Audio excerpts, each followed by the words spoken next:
Welcome to the bold analysis. Ladies and gentlemen, Johnson Sakaja must acknowledge that over 5 million people that stay in Nairobi here are all trusting in his leadership and must by all means reject what I call political pettiness so that he's not drawn into schemes that to me are just political pettiness. We are past the election. Election is over. We've got the leaders. It is time to move on and work. And just like everything happened at elections, we are past that. It's time to put your act together. Rigathi Gachagua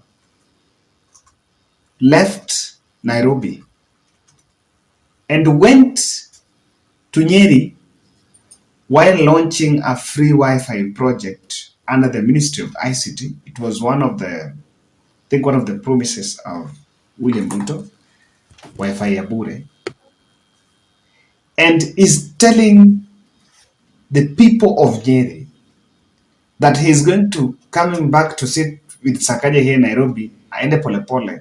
There's some things that he cannot do because those things are helping Gema. Can you listen to that here? Na nimemwambia gavana wa Nairobi tutakaa chini na yeye kwa sababu sisi ndio tulimchagua. Mimi ndio niliketisha Wakikuyu pale Nairobi nikamwambia wamchague. Na nimemuita tukae chini na yeye. Mambo yoyote ambaye anaamua ambaye anaweza haribu biashara katika Nairobi, kwanza tuongee tukubaliane. Hatutaki speed mingi sana, twende pole pole. Si ndio? Hiyo maneno ati ya kutoa matatu nini, hiyo maneno haiwezekani. Sitaki tuanze kusumbua wafanyabiashara. Na mimi nampongeza governor wetu Susan Keheka. Pale Nakuru watu wetu walikuwa wamefukuzwa na ile mtu ya Azimio alikuwa anaitwa Kenyanjui. Akawapeleka msituni. Mimi nikaenda Nakuru nikaambia nyinyi ndio mtaamua. Huyu gavana alipeleka nyinyi msituni, mfukuze yeye kama gavana, mpeleke yeye msituni, nyinyi mtoke msituni mrudi town. Si ndio watu wa Nakuru walifanya? Si ndio walifanya? Gemori yale ule murauga mundu uyu amuigatete akamutwara githaka-ini. Maundu me moko-ini manyu, mutimutware githaka-ini na nyumu githaka-ini mucoke town. Ndio twaguo mekire. Na huyu msichana wetu Susan Keheka tunapongeza yeye kwa kuchunga wafanyabiashara. Anatatizwa kupelekwa kotini wapi tunamwambia angangane ndakenderio guoya na nitokwaria na Sakaja ni kijana mzuri, ni governor, nitamketisha chini, tutakubaliana vile wafanyabiashara watakaa Nairobi bila kusubuana sana. Mungetaka nimketishe chini, tukubaliane na yeye, tulimsaidia na vile tulimsaidia tutaketi chini na yeye tukubaliane vile tutakaa. Kwa hiyo ni andu a muciĩ ndauga ndacokia ngatho nimukwenda ngeithie Ruto ndimugeithie ndimwire ari ukagucokia ngatho nituguka January kana mweri wa keri watu wa Nairobi. So is this the new form of public participation? And so everything will be about Gikuyu. Honestly, it's a bit of negative profiling because I come from Western. The other administration that was here, and even now, it is not only the vehicles zile za Nyeri ndio zinatolewa town. Even now, we understand that even vehicles zinaenda Western pia zinatolewa. And it's in the project of decongesting the city. How would you turn that to be a Kikuyu affair? Now as we talk, we agreed that we are controlling noise within Nairobi. And it did not matter whether we closed bars. It did not matter whether that bar belonged to Oduor, Kikuyu or so. Egesa is within Nairobi and is owned by someone from Western. It's going the same fate as the others that are owned by the other good Kenyans. So this is not really, and there is no need of sugarcoating it. It's being tribal. There's no way of sugarcoating it. There is no way of saying it. And and I think Sakaja must stand with the people of Nairobi. That's it. In fact, I'm wondering, the Rigathis or deputies leadership mantra looks good, but you tend to get confused that is it a co-presidency? Because we've seen deputy giving orders left, right, and center. I was in Rwanda, I was listening to the one in Nyandarua, ordering some OCS or CPD here and there. Today, in fact, in the same meeting, he was telling Governor Semava at a meeting in Takua, it just seemed to be bulldozing things. Then my question why I feel that Nairobi people are being insulted. The governor is a governor of Nairobi. You are in an event in Nyeri where you are talking in your home county, you're talking to Nyerians. Then there you are telling us about Nairobi. So even if you wanted to tell governor to do something, why would you go to say it in Nyeri? Si ukuje useme hapa Nairobi na hapa Nairobi kuna events. Hata uitishe press conference. You can call a press conference and address the governor. And anyway, if you mean well, then you can still call the governor and sit down and say without going to the people. Why are we publicly? Why you go to address the governor publicly somewhere? And we must, and I think Sakaja must put his act together. It's true that Sakaja's ticket was Mushire is a Kikuyu, Sakaja's deputy. But that doesn't mean that this county is going to be governed the way Kikuyus want, the way, not Kikuyus want, the way Gachagua want. I don't think that's it, because even the people in Nairobi have a voice. The governor needs to have a public participation then. Or is that the new way of public participation? And I dare ask a question. If this is a governor being told this way, so how about what's happening in the ministries? Governor Sakaja must reject. Because Kidero was a governor here. In 2013, when he won that seat, he did not get many votes from Gema. But at least because people saw the need, he did not go to mobilize along the tribal lines so much. But people saw the need or the qualities of Kidero was bringing on board. And they voted in Kidero. So there's nothing that will stop Nairobians from working with Sakaja. I'm wondering because Sakaja should listen to this.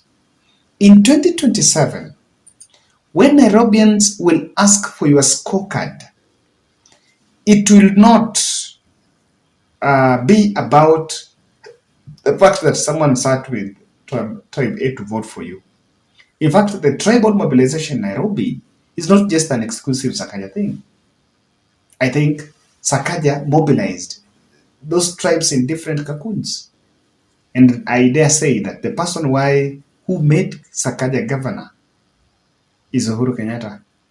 And I will tell you why.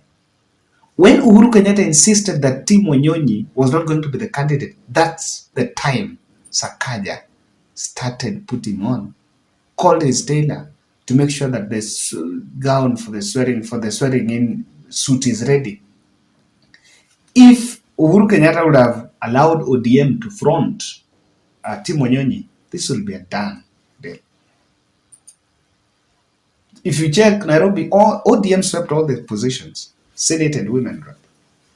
But this governor went the other side. So, in fact, between Sakaja and Ruto, who gave who votes? Sakaja gave Ruto more votes. Sakaja is a more grounded politician here in Nairobi than Rigathi Gachagua.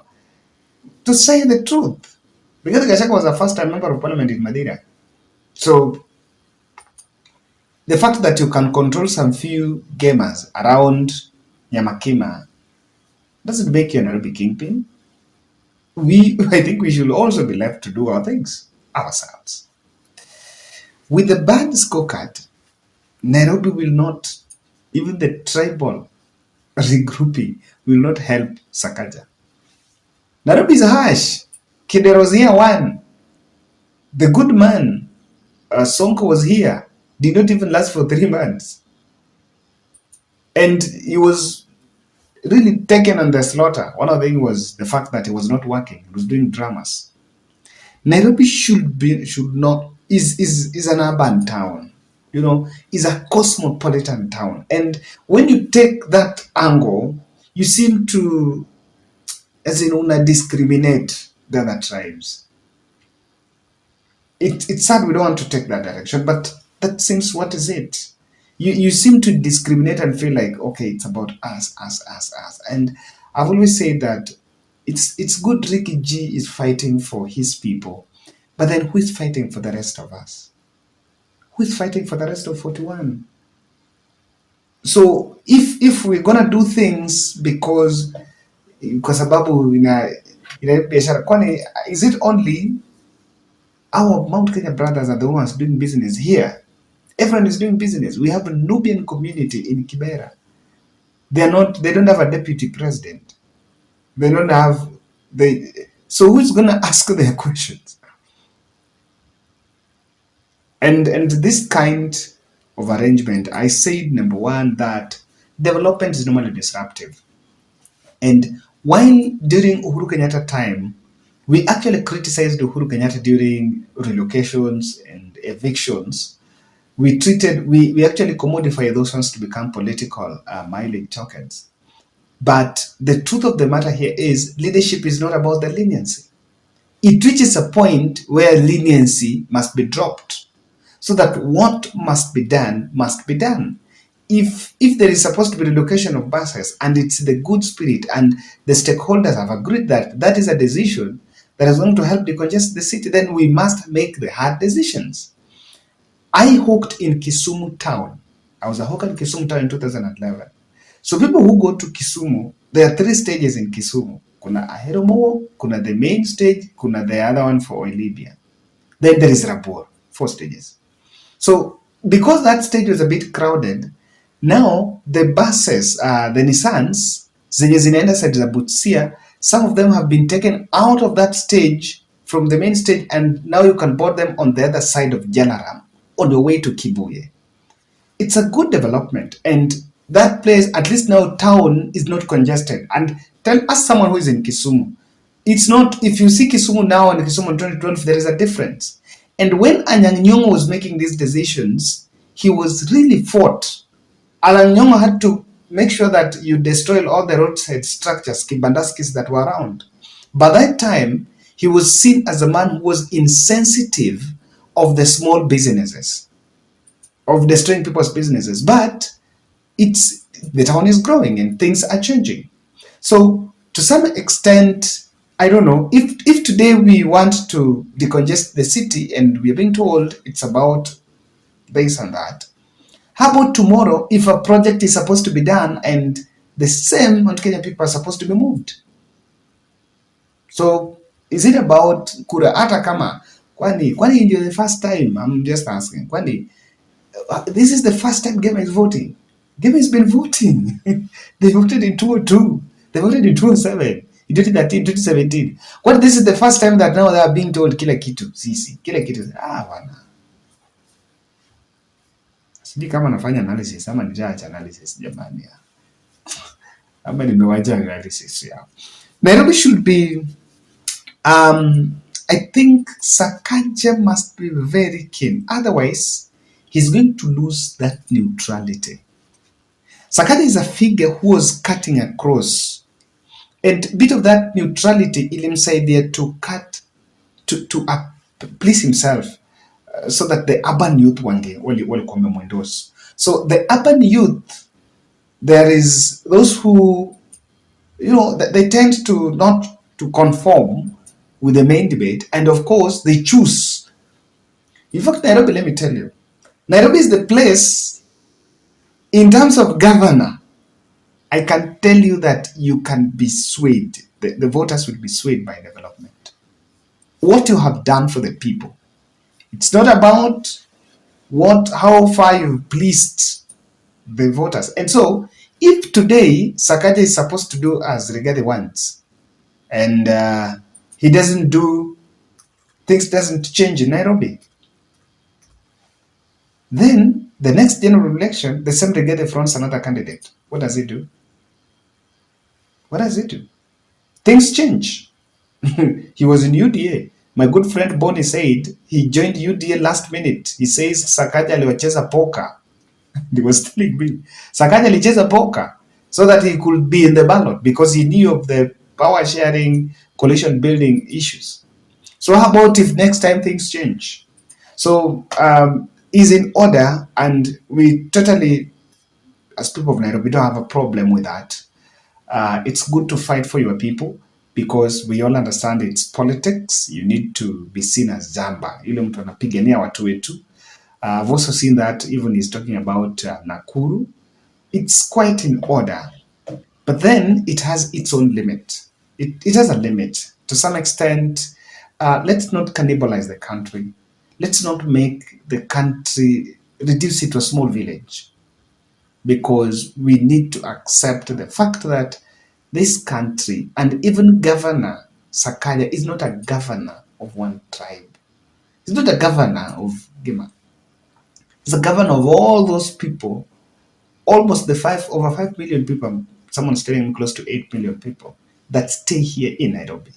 The children, the youth, the women, and the old, everyone. And the workforce here.